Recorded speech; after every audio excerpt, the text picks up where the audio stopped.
and understanding, we treat others with more respect, honor, and dignity. We can educate people that life is worth living and that God has a plan for us.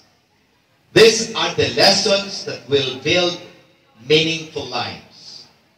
As graduates of a Catholic Dominican school, we are all called by God to be instruments of information, formation, and transformation.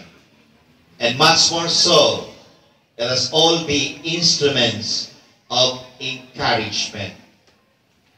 There are people hurting all around us, and encouragement can radically change the course of a person's life.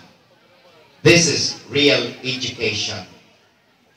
So, my dear graduates, my dear parents, teachers, make today a special day for you and for someone who needs a word of encouragement.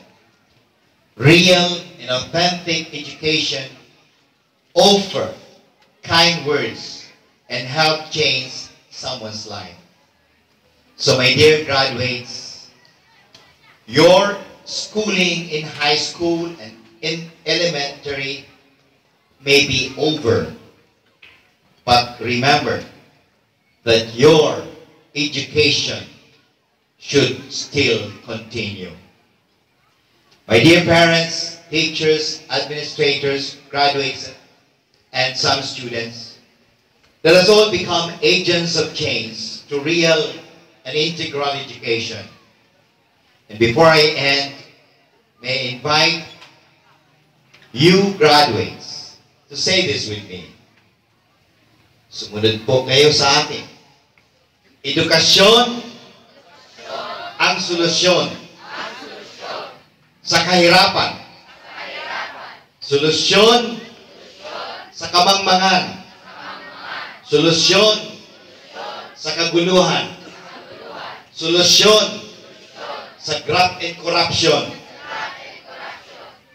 Ang edukasyon ay solusyon, hindi ang revolusyon.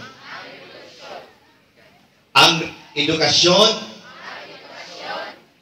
ay isang impormasyon at nakakatulong ito sa transformasyon. Edukasyon na kayanan ko